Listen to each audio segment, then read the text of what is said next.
Bom, a gente vai começar aqui a conversa. Eu sou a Bárbara, só para fazer o processo aqui da audiodescrição. Eu sou uma mulher branca, enfim, com cabelo médio, liso, amarrado. Eu estou vestindo uma camisa colorida, estampada, preta, com umas cores, uma calça preta, um sapato de zebra.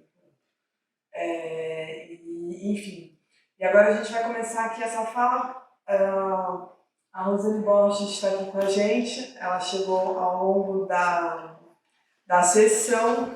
O que eu pensei, enfim, talvez ver com vocês talvez falar um pouco do começo do centro, do que faz o centro hoje, como o centro surgiu, e um pouco desses dois filmes dentro do fundo histórico do centro, quer dizer, do fundo do centro, e também dos outros filmes que vão passar nessa mostra. E acho que depois também a gente passa a palavra para o diálogo no sentido também de entender, enfim, de ouvir vocês e as opiniões de vocês a partir da pesquisa que vocês desenvolvem. Então, assim, só para explicar para vocês o que é o centro hoje, né? Hoje e também no passado. O centro foi fundado em 1982 por três pessoas, por três militantes feministas e realizadoras de vídeo, que eram a Delphine Seyrig, de quem eu falei brevemente quando a gente começou a sessão, pela Carol Russo-Poulos, que é uma videasta que tem uma obra imensa que a gente vai conseguir dedicar um pouco, a gente vai conseguir mostrar um pouco ao longo dessa amostra. E a Ioana Vider, que é uma tradutora, enfim, que vocês até veem ela rapidamente no primeiro filme, assim, uma senhora que está sentada no chão. O objetivo do centro, na sua fundação, era justamente você arquivar toda uma produção em vídeo, e é muito importante dizer isso, assim, os filmes do centro são filmes em vídeo, na verdade. E quando a gente usa a palavra filme, a gente tem a tendência a confundir com a película. Não, assim, o vídeo, na trajetória do centro e na trajetória do militantismo feminista, ele tem um papel fundamental, que, enfim, muito por conta da capacidade de você filmar e refilmar, por uma certa agilidade também do equipamento, enfim, da questão da montagem, da questão da portabilidade. Claro que isso também tinha no filme, mas ainda assim era bem mais barato filmar em vídeo do que filmar em película.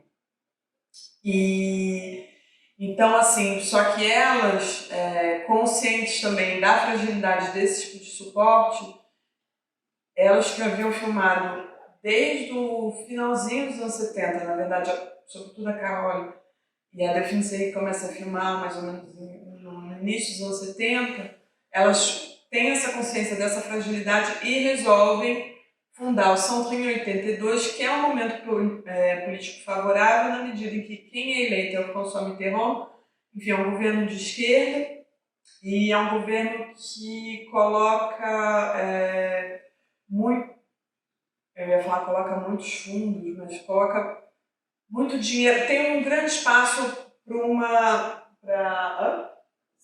incentivo, obrigada, um grande incentivo, assim, é justamente nesse momento que é criado o Ministério dos Direitos da Mulher, que vocês veem a Yvette Roudy, que é ministra, no filme de Nairobi. Assim, muitas associações, elas recebem subvenções, recebem incentivos para funcionar, enfim, você tem, de fato, uma construção de uma política estatal que favorece uma certa institucionalização de lutas feministas, vamos colocar assim, né? Uma coisa mais genérica, mais ampla. Então, o centro surge como um centro de arquivo, mas também como um local de difusão. Tinham projeções ali organizadas, enfim, uma frequência razoável. E era também um espaço de produção de filmes e de distribuição, né? Então você podia alugar os filmes e tal. Enfim, todas essas dimensões, elas continuam a existir ainda hoje. O Sandro, ele teve uma pausa na sua vida entre 92 e 2002, 2003, por aí. Depois ele retomou suas atividades, mas aí menos como produção. Atualmente o que o Sandro produz assim, de material próprio são mais filmagens de eventos, de manifestações, como 8 de março, 25 de novembro, ou colóquios, ou enfim, coisas, marchas independentes, a parada LGBT de Paris e tal. E assim, tem a questão das projeções, que a gente organiza projeções mensais em Paris, e tem também um site que é super interessante para quem fala francês, eu recomendo vivamente, que chama Jean Image, que é um site gente, eu não queria fazer esse papel da gringa que esquece as palavras em português, porque eu acho isso uma vergonha, eu achava isso horrível. Mas eu estou pensando que realmente decripta e analisa imagens sexistas, seja na publicidade, seja na TV, seja, enfim, nas séries, nas redes sociais, etc. E, assim, na França tem também ateliês presenciais, justamente para trabalhar com o público escolar, mas não só o público escolar, todo tipo de público, mas principalmente nas escolas, a partir de 3, 4 anos, essas também análises de questões de gênero, vou colocar assim, sobretudo para enfim, a partir de uma perspectiva feminista, né? E é um projeto que existe desde 2005, quando, sei lá, muita gente nem falava mais em feminismo, muita gente talvez até considerasse que fosse uma coisa morta. E tem um outro trabalho que para mim é um dos mais especiais, que é a apresentação de filmes na prisão.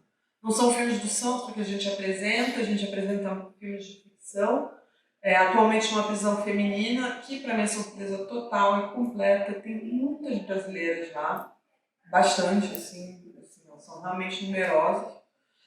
Eu falo, sei lá, acho que a última sessão que eu fiz tinham 10, e a gente apresenta, na verdade, filmes contemporâneos acompanhado pelos realizadores, alguém da equipe do filme, no sentido de discutir assim, esses filmes e o processo desses filmes com essas pessoas.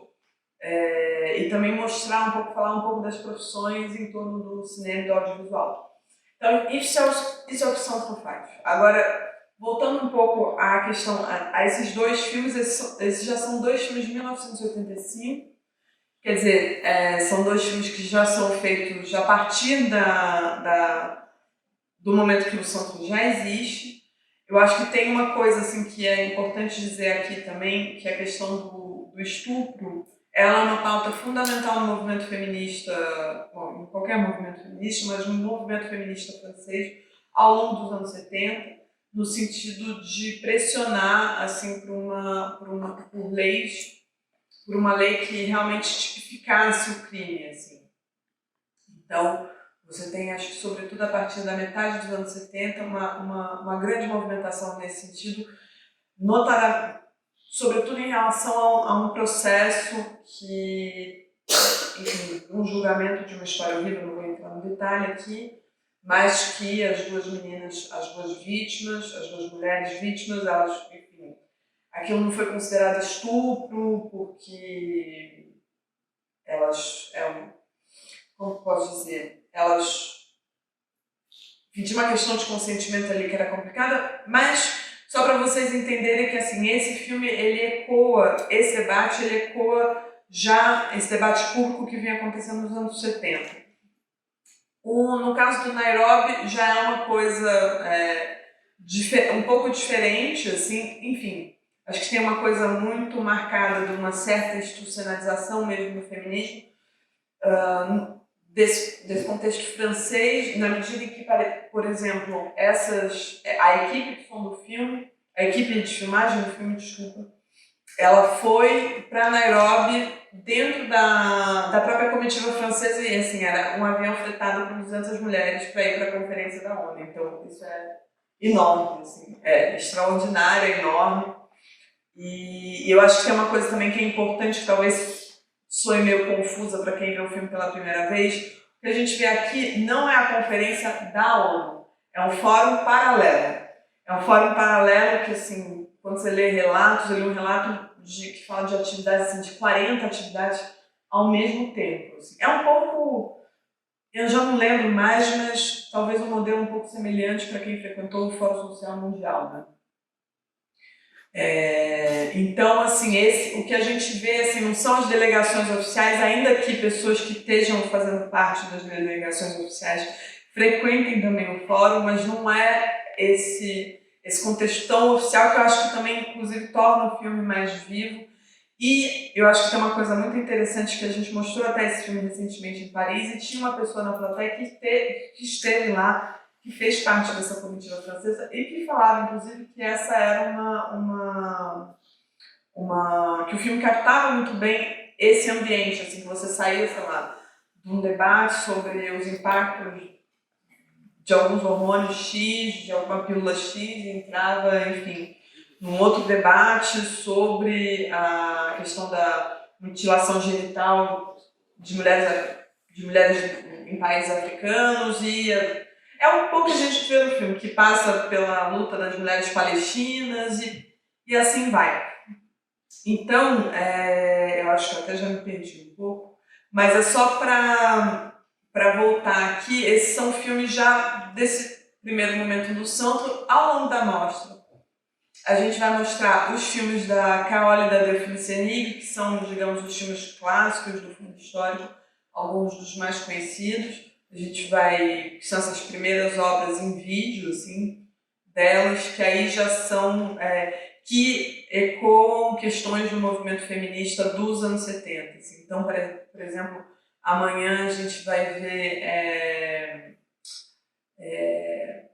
Weston Smith, mas o Emerson Andam de Barco, que é um filme, por exemplo, que elas pegam uma emissão de TV e elas resolvem comentar justamente fazendo um comentário sobre o famoso Ano da Mulher, que era 1975, 10 anos antes justamente desse fórum de Nairobi, enfim, de uma participação pavorosa da ministra, enfim, da mulher, digamos assim, Françoise Bouzy, não, Françoise Bouzy, eu estou confundindo, Françoise Giroud, se não me engano, e que elas partem para fazer esses comentários sobre tudo que ela está falando ali.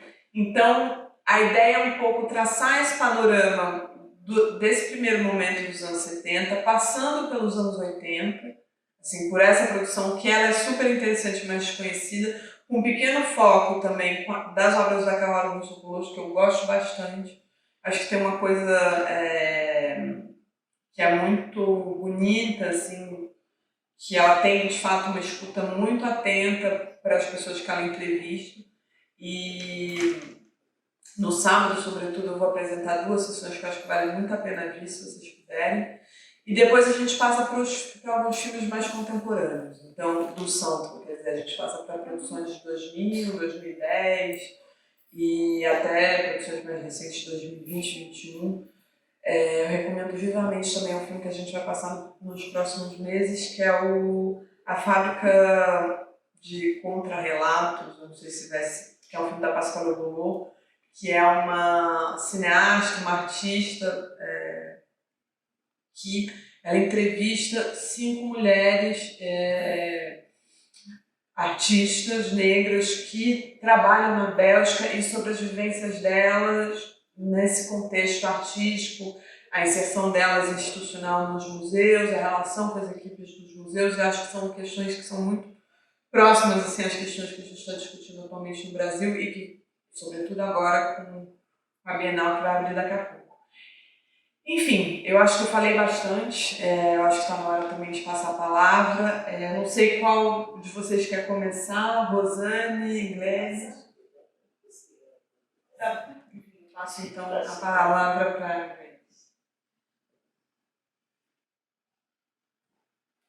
Olá, boa noite. Meu nome é Glennis. Queria agradecer o IMS por essa organização, Bárbara pelo convite, por essa mostra super importante e que traz tantas questões que ainda são muito importantes, eu acho. Então, eu acho que os filmes, eles trazem algumas questões ainda muito pertinentes com perspectivas muito complexas, e eu acho muito interessante como eles trazem a forma do debate não como uma forma de encontrar respostas, mas de construir... eu tinha que fazer a minha descrição. Desculpa. Eu sou uma mulher branca, com cabelos escuros, presos. Eu estou usando um casaco vermelho, uma blusa preta, uma saia preta estampada com flores e botas pretas. Desculpa. E trazem perspectivas e complexidades da interseção entre questões de raça, gênero, crença e tensões entre o sul e o norte global. E eu acho muito importante a existência do centro quando a gente pensa em instituições que guardam algum tipo de memória, porque existem várias hierarquias, né, quando a gente fala da produção feita por mulheres ou da produção que constrói algum tipo de cânone ou pensamento, e existem várias formas que o trabalho das mulheres é impedido de chegar a um público mais amplo, né? Então, tem várias coisas num arquivo, quando você pensa na hierarquia dentro de um arquivo e quais são as imagens que são consideradas as mais importantes, então, o que vai estar ali no topo, né? A película em 35mm, os filmes de ficção, os longa-metragens, enfim, os filmes de grandes autores, e nada disso tem necessariamente, muito obviamente, uma relação com o gênero, né? Mas quando você para pensar que para você chegar nesse lugar de poder fazer um longa-metragem, ter uma longa carreira, tem várias barreiras que impedem mulheres de chegarem aí. Então, uma das formas que a gente mantém o trabalho das mulheres fora da história é considerando os filmes, alguns filmes como menores e não se importando com a preservação deles. Então, a partir do momento que a gente está falando de filmes militantes, filmes feitos em vídeo, existe uma preocupação com esses filmes, é fundamental, porque a forma está muito intimamente ligada com o conteúdo. Então, eu acho que fica muito claro para mim essa questão do quanto a tecnologia só tem um potencial revolucionário realmente quando ela é mais amplamente acessível. Então, eu participei de um projeto chamado Digitalização Viajante, ao longo de 5 meses, em que a gente digitalizou filmes em 8mm e Super 8 por várias cidades do Brasil. A gente tinha um scanner que cabia numa mala e a gente levou. E é muito interessante perceber como, naturalmente, esses filmes, que são filmes...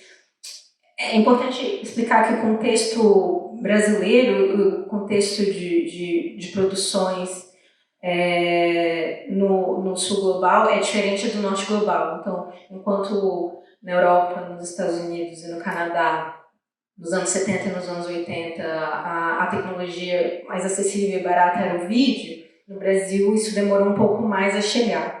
Então, a gente tem o Super 8, que era considerado um formato de filmes domésticos, para as pessoas fazerem exibições em suas casas, e, enfim. No Brasil, no final dos anos 70, começo dos anos 80, ele se tornou mais acessível. Então, quando a gente saiu nessa viagem para digitalizar os filmes, naturalmente, esses filmes que a gente encontrou eram muitas vezes filmes experimentais, muitos documentários, filmes engajados politicamente, filmes de estudantes, e filmes de mulheres, filmes de pessoas de comunidade LGBTQIA+. Então, e isso não foi só no Brasil, né? Também tem uma produção muito extensa de filmes em Super 8 e 8mm no Irã, por exemplo, nessa mesma época. Então, e aí é importante, então, trazer essa questão do formato como uma especificidade que muitas vezes é deixada de lado, porque quando você vai num arquivo, numa cinemateca mais tradicional, talvez os mesmos cuidados que eles tomem com o filme em 35mm, eles querem aplicar para o filme em 8mm, Super 8, o que não é exatamente adequado. E então eu acho muito especial o fato de ter esse arquivo na França que é dedicado ao cinema feminista e ao vídeo especificamente, que é um formato extremamente frágil e que requer um cuidado muito especial, assim. Então,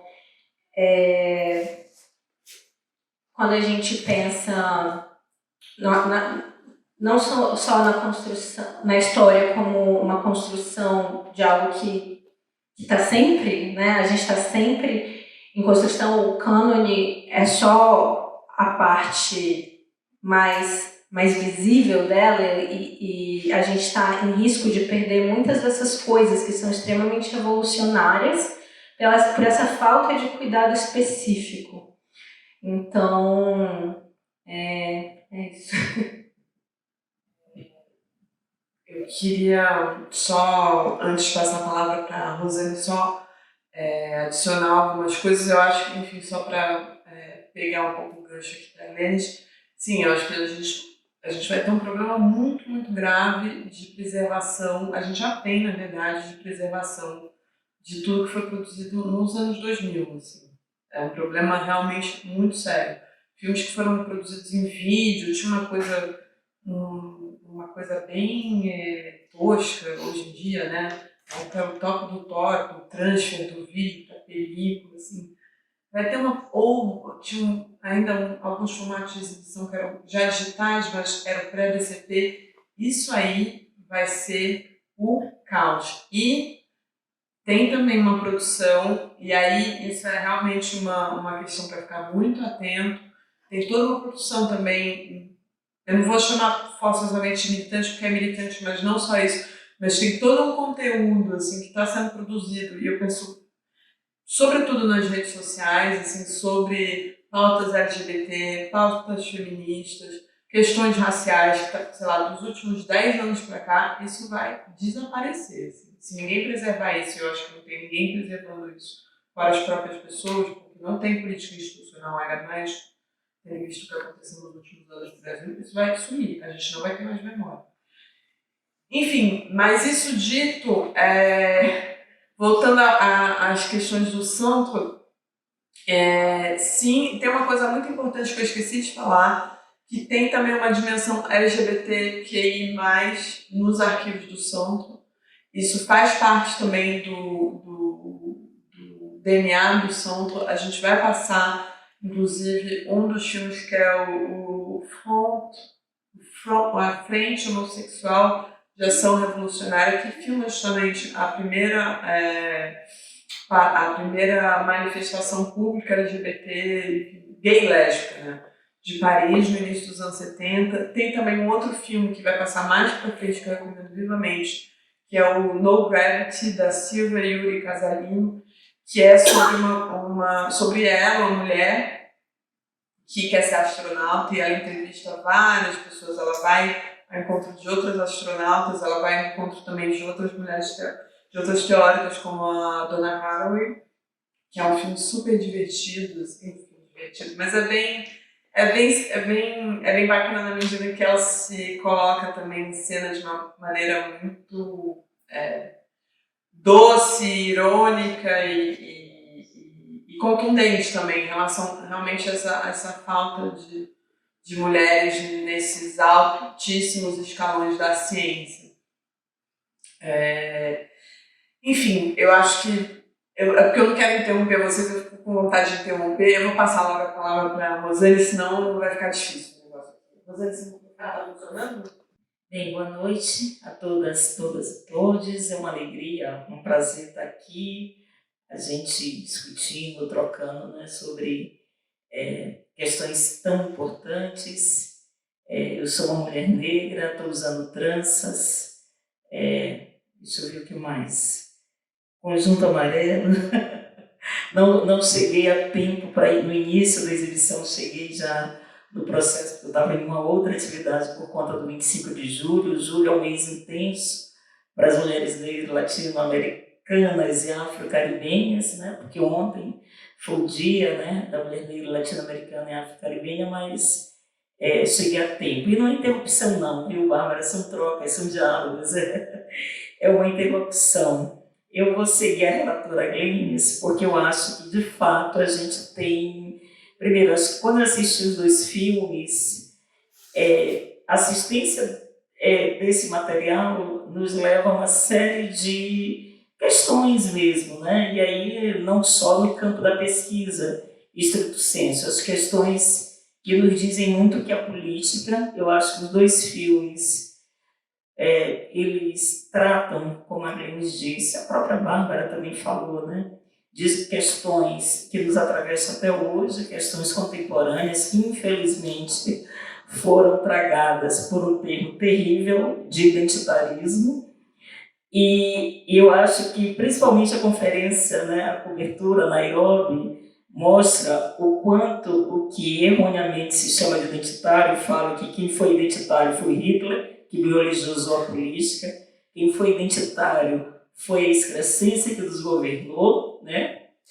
Até janeiro, porque ele dizia que a minoria tinha que se curvar à maioria, não era a minoria do voto. Vocês, negras, feministas que não se depilam, quilombolas, indígenas, vocês têm que se curvar a nós. Homens, isso é ser identitarismo, né? Mas eu acho que, assim, de certa forma, a gente tem um material que nos leva a pensar questões de identidade que não podem ser confundidas com identitarismos e pensar a lógica do capitalismo a partir desses marcadores, desses eixos extremos de diferenciação negativa, como raça e gênero.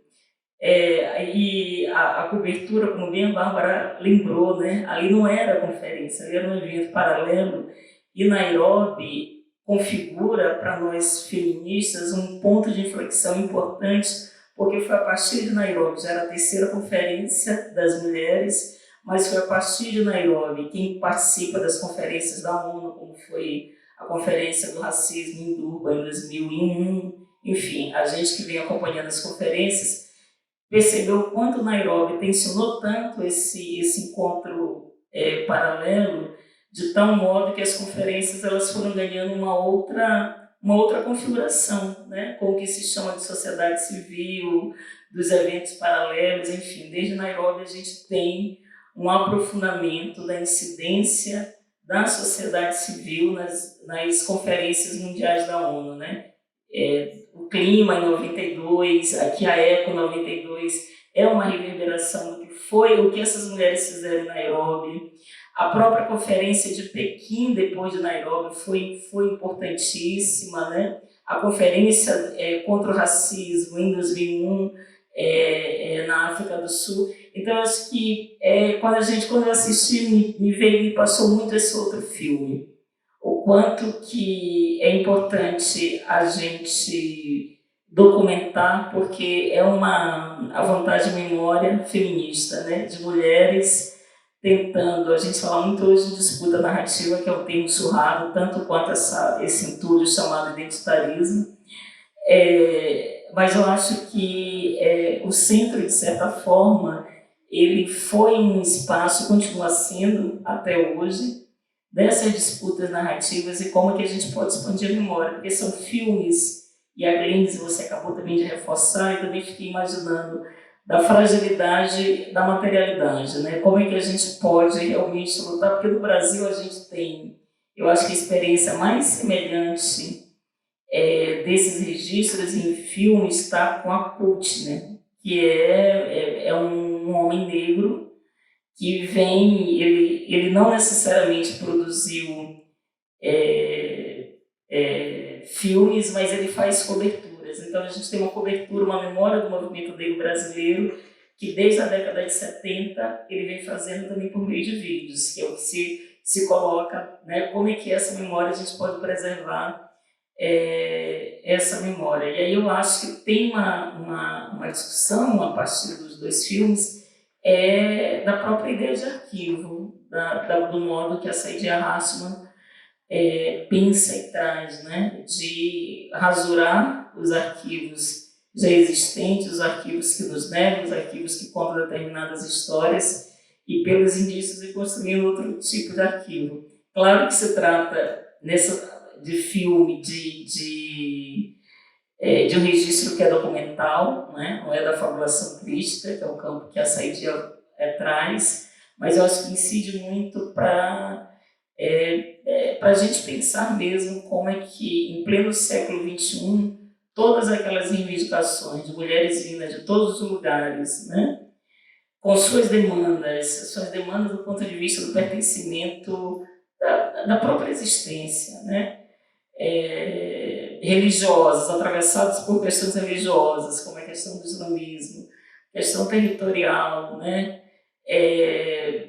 Enfim, com aquele rapaz, aquele senhor fazendo aquela pergunta que eu falei assim, vai dar ruim, né? Mas ainda bem que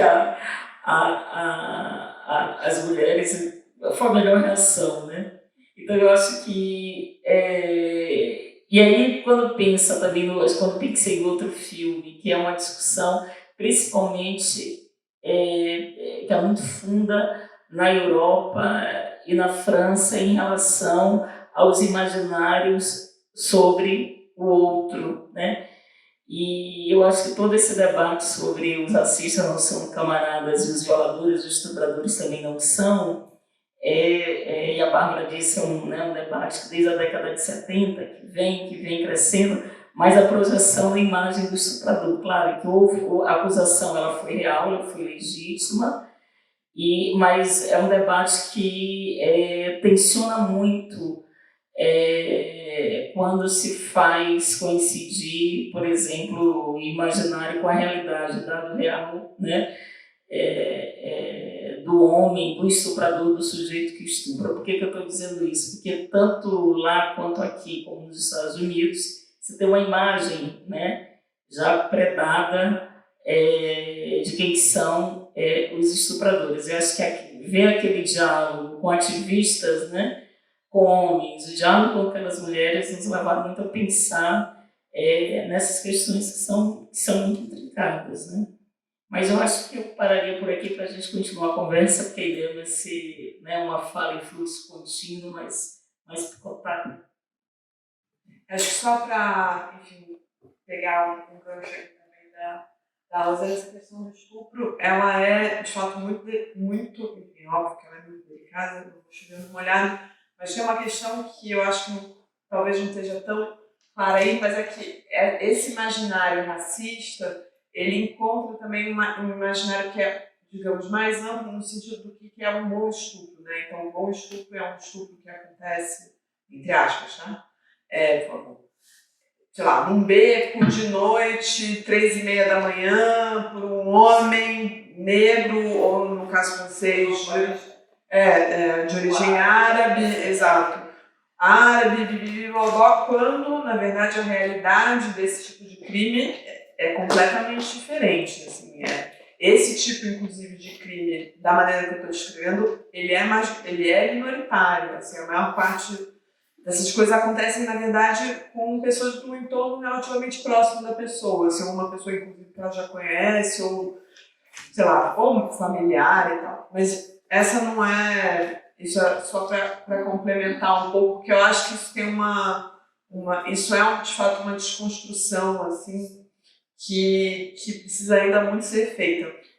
A questão dos arquivos eu acho que as fundadoras do Centro, elas, nesse sentido, elas foram muito perspicazes, muito sagazes, para usar uma expressão bem carioca, que elas perceberam isso, assim, porque elas não esperaram encontrar a tragédia da não preservação 20 anos depois, né? Então, elas souberam, não gosto da palavra aproveitar, porque ainda mais em relação a mulheres, no sentido de dar uma coisa de aproveitadora, e não é esse o caso, mas dentro de um contexto político muito favorável, elas souberam consolidar isso e, de alguma maneira, preservaram esse núcleo duro. Ah, e uma coisa que eu esqueci de dizer sobre o Centro, talvez tenha ficado meio subentendida, é que assim, a gente no acervo tem pouquíssimos filmes de ficção. Então, realmente é um acervo majoritariamente de documentários. Eu acho que isso também é uma questão importante, assim, porque... E é uma questão até interessante para se pensar, enfim, não faz parte das missões do Centro preservar forçosamente filmes de ficção, mas agora eu fico me perguntando assim, qual que é o papel, e talvez até uma pergunta para vocês duas, qual que evocando também o trabalho na Verberenas e tal, o que vocês têm visto de evolução, apesar desse período que a gente acabou de passar, enfim, desse excremento, né, para usar a palavra da Rosane, que governou o Brasil, mas também antes já também com o golpe e tal. Como é que vocês entendem o lugar dos filmes de ficção produzidos por mulheres? Isso é uma curiosidade. E se vocês veem, nesse sentido, uma atenção mais aprofundada e mais positiva, digamos assim, um interesse aumentado por esse tipo de produção do que há 7, 8, 10 anos atrás. É engraçado, quando a gente começou o Verberenas, que é um site, revista online focado em filmes feitos por mulheres, a gente começou não como um site sobre uma revista sobre filmes feitos por mulheres. A gente estava mais interessado, na época a gente tinha acabado de se formar na UNB, ou estávamos para nos formar, e a gente tinha o interesse como realizadoras, na verdade, nesse ponto cego que existia na crítica porque quando a gente fala em cinema e em a construção de novas narrativas, a gente fala de todo um ecossistema, né? Então, a partir do momento que você faz um filme, não é importante só que a protagonista seja uma mulher, ou que a pessoa esteja por trás seja uma mulher, mas quem vai legitimar esses filmes também? Então, a gente estava pensando nessa questão da crítica e da pesquisa, e aí, no começo a gente escrevia sobre todo tipo de filme, a gente estava mais interessado no fato de nós sermos mulheres com perspectiva sobre os filmes, não necessariamente serem filmes feitos por mulheres. E então, no começo do Verberena, a gente escreveu até sobre filmes do Tarantino, a gente escreveu sobre filmes da Disney, etc. E com o passar do tempo, eu acho que foi se criando... Que a gente começou a perceber que esse lugar de fazer parte desse ecossistema mais saudável era abrir espaço para outros tipos de narrativas, obviamente, mas eu acho que a gente ficou cada vez menos interessadas, talvez, nesse topo da pirâmide, né? Dos filmes, dos longa-metragens, dos filmes de ficção, os filmes feitos no norte global, e a gente foi se voltando cada vez mais para filmes que estão à margem nesse sentido. Então, acho que recentemente eu fui numa oficina assim, sobre difusão e distribuição, e os filmes que são considerados aí são principalmente os filmes, as comédias, os filmes de alta bilheteria, e eu percebi que eu estou muito, não estou mais acompanhando tanto essas produções, apesar de ser muito claro assim, que existe também um abrir portas a partir de mulheres estarem nesses lugares, mas eu acho que existe uma lógica liberal assim, muito perniciosa em pensar no progresso, sempre focando nesse tipo de filme. Então, ao mesmo tempo que algumas pessoas estão celebrando o fato de um dos filmes de maior bilheteria chamando-se Barbie, a gente tem que pensar também o quanto esse filme de Hollywood, que eu ainda não assisti, mas tenho certeza que deve ser muito legal, muito divertido, e que eu quero ver, mas o quanto ele está tirando espaço, né, nas salas de cinema, ou até nas revistas sobre cinema, nos jornais, para outros tipos de filme existirem também. Então, eu acho que se a gente olhar os números, eu acho que provavelmente a gente vai ver que existe um aumento assim, de mulheres como diretoras nas produções. Mas eu acho importante também a gente ter essa visão crítica do tipo, talvez não seja interessante que só um filme, mesmo seja feito por uma mulher, e seja em todas as salas, em vez de ter mais espaços para mais filmes, né? Então, eu acho que a crise agora dos streamings também é muito interessante pensar que nos últimos anos a gente teve uma grande produção na televisão e de filme na Netflix feito por grupos minoritários, e que agora a gente está com uma grande crise esse excesso de produção que não está sendo revertido em recursos para os criadores. Então, e agora a gente está numa grande crise dos streamings, e as primeiras pessoas que eles vão tentar tirar desse lugar são as pessoas que acabaram de ocupar esses espaços minoritários. Então a gente tem que pensar em outras formas de criar espaços sustentáveis para a existência de mulheres. Então, às vezes, o que parece progresso, no final das contas, se for através de uma lógica capitalista, predatória, no final das contas não seja um progresso real, assim. Também acho, concordo com o Enes. E do ponto de vista das mulheres negras, particularmente, cresceu muito.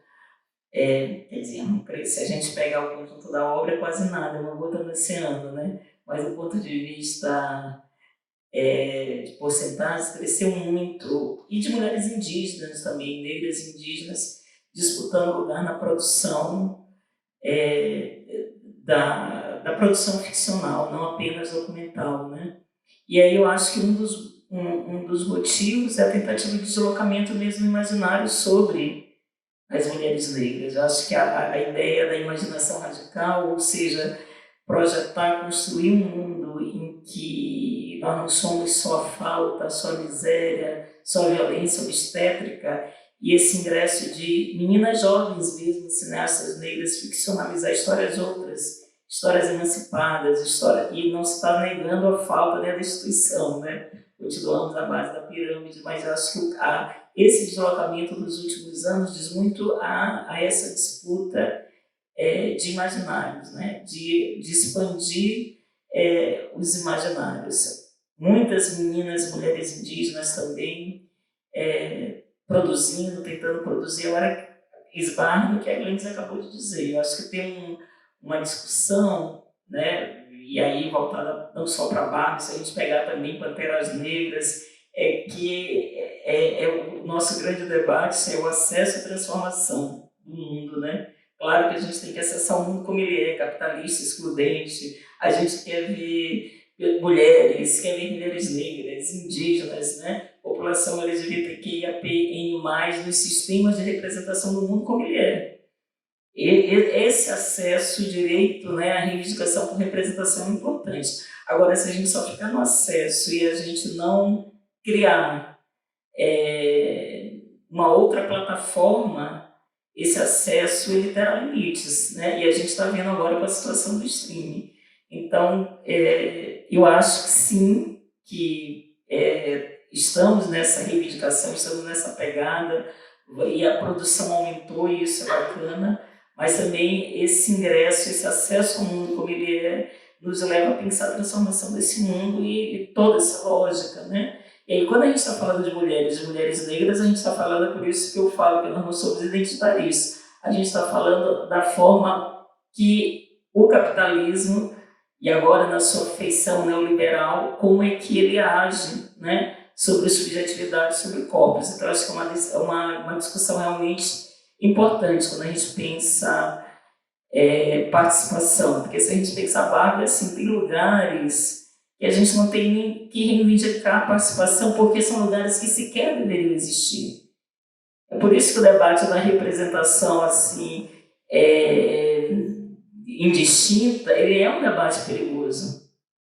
Porque, de fato, eu digo, olha, nem tudo eu quero que nós estejamos. Eu lembro, estava com uns 2 anos durante a pandemia, eu vi nas meninas negras, meninas e meninos celebrando o fato da Beyoncé e o Jay-Z ter se tornado bilionários, que tinham acumulado não sei quantos bilhões, e celebrando porque se tinha um casal de negros bilionários. Eu falei, eu não celebro. Seja preto, branco, amarelo, indígena, você tem um bilionário no mundo, significa dizer que a cada bilionário você tem milhões de miseráveis. Então esse não é um lugar para mim de celebração. Esse não é um lugar de reivindicação, né, de representatividade, né? E aí eu acho que toda essa discussão da nossa participação na produção, que tem a ver com uma reivindicação política, né? Porque, e principalmente no campo audiovisual, produzir significa dizer que você está disputando também enquadramento, né? E enquadrar o mundo é uma forma de poder, né? Não é à toa que a população indígena eles vêm dizer ultimamente, principalmente as mulheres, olha, vocês, antropólogos brancos sudestinos, vocês podem continuar vindo aqui, mas a gente também está querendo construir e enquadrar nossa história. A gente quer fazer os nossos documentários, a gente quer fazer os nossos cadernos de campo, então tudo isso diz muito respeito também a uma discussão que é política. E sendo política, há que se considerar também toda uma forma, modos, uma outra plataforma em que essa produção ela possa realmente ser acolhida, favorecida, porque eu também concordo, da forma que está, né, todo esse pequeno ingresso que está sendo ameaçado, e é isso, são mulheres negras, mulheres indígenas, que novamente já estão, né, em perigo com o estado da arte, do streaming, pós-pandemia. Não, enfim, eu vou só fazer uma colocação. Eu tinha feito essa pergunta pensando mais até no sentido de arquivo, na verdade, menos de produção contemporânea, mas mais no sentido de entender como a gente está olhando, na verdade, para o passado, para essas produções de mulheres. Pensando, por exemplo, no próprio caso do Centre, assim, tem uma questão que na França, um interesse muito grande atual. Quer dizer, não é tão atual que é curioso a questão dos contextos, né? Porque uma das coisas que me surpreende até hoje assim, é a importância do Me Too no panorama francês. Eu tenho a impressão que aqui no Brasil, todas as mudanças e todas as discussões feministas, mas também em relação a questões de raça, enfim, elas estão todas juntas e misturadas, enquanto que na França também, mas assim, o Me Too tem uma importância midiática, assim, de discurso, sei lá, ano passado fez 5 anos do Me Too, e teve, assim, você via dossiês na imprensa sobre os 5 anos do Me Too, coisa que no Brasil não existiu. E por que eu estou falando isso? Porque tem um pouco dentro desse contexto, surge um interesse muito forte pela figura da Delphine Seyrig, que era, enfim, a musa lá, Barbie, mas que essa redescoberta dela enquanto realizadora, enquanto uma militante feminista que navegava por várias pautas. A gente pensa na pauta do aborto, ela assinou um manifesto das 343 mulheres que fizeram aborto, que foi uma ação super importante no início dos anos 70 na França para empurrar esse debate, assim, para ajudar esse debate. Ela fez os filmes, fez o Inês, que é um filme que vai ser exibido nessa mostra mais para frente, que é um filme sobre a Inês Etienne Romeu, que é uma militante brasileira que foi presa e torturada barbaramente assim, durante a ditadura militar e que, enfim, teve também um final de vida muito complicado. E ela teve conhecimento da história da Inês a partir da Norma Wengel. Ela fez também um outro filme em apoio a 3 mulheres portuguesas que escreveram as 3 novas cartas portuguesas. Quer dizer, havia também um interesse da Delphine Seyrig por lutas que não eram só as lutas francesas. Então, assim, tem um novo olhar, digamos, um novo olhar não, mas um novo interesse sobre ela que é muito vivo e muito interessante. Nesse sentido, eu fico pensando, sei lá, no trabalho do Verberenas que eu discuti até com a Amanda Debuski, que é uma das outras pessoas do Verberenas, em torno do filme da Teresa Trautmann, esse trabalho de restauração, que eu acho que é um trabalho que talvez não pudesse ter surgido em 2008 ou em 2009, ainda que tenha sido, paradoxalmente, um período de muita bonança no Brasil. A Cinemateca estava muito melhor do que está hoje, enfim, com seus problemas, mas tinha mais equipamentos, tinha pessoal, etc. Mas dito isso, vamos passar para as perguntas aqui, porque a gente também tem que encerrar daqui a pouco. Tinha uma mão levantada aqui, tinha uma outra moça que eu não sei se não consigo identificar essa, que eu acho que foi embora, inclusive, senão a gente pode passar para você. Você consegue me ouvir? Sim, mas ela está gravando, é importante usar o microfone. Oi. Ok, tá. Então é uma dúvida mais sobre esse centro de Beauvoir que eu não conhecia, assim, estou conhecendo agora, entendendo que tem um trabalho de mulheres para documentar, né, esses espaços de discussão, né? Existe alguma, não sei se a palavra é certa, equivalência aqui no Brasil, algum grupo audiovisual de mulheres que consegue, sei lá, registrar esses encontros, assim? Existe isso? Existe algum interesse de alguma coisa do governo de ajudar isso? Como é que a gente descobre isso? Alguém está no início nesse sentido? Olha, que eu saiba, assim, com a mesma estrutura do centro, quer dizer, com uma vida, com um escritório, com um lugar, com atividades que funcionam. Sim, são atividades que funcionam o ano todo, que são subvencionadas e tal. Quer dizer, então, cada ano você tem que apresentar o seu dossiêzinho, pedir fazer prestação de conta. Assim, eu não conheço um lugar no Brasil que tenha essa estabilidade. Eu sei que, sim, tem uma produção de vídeo feminista, como a Menes falou, sobretudo dos anos 80, porque essa questão o vídeo ele vai chegar aqui no Brasil assim como instrumento de militância a partir mais dos anos 80 que dos anos 70. Porque assim, mesmo que o vídeo seja um pouco mais barato, ainda assim ele não era super barato, não.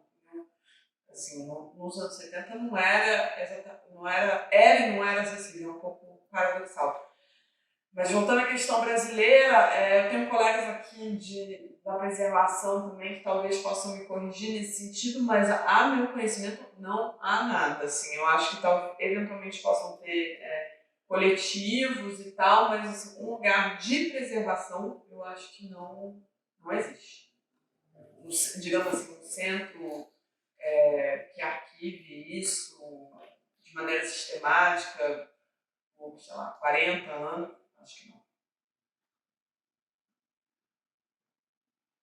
Vocês têm mais alguma questão? Alguém tem mais alguma questão? Se Se ninguém tiver, eu agradeço a presença de vocês aqui. Convido também vocês a virem nos próximos dias. Eu vou estar aqui para apresentar algumas sessões, então, eventualmente, também, se vocês tiverem questões sobre o santo, vocês podem me fazer perguntas, eu sou acessível, tá tudo, né? Vou ficar feliz, inclusive, de responder. E obrigada, e acho que espero ver vocês em breve. E obrigada a Rosane e a Glennis por terem vindo.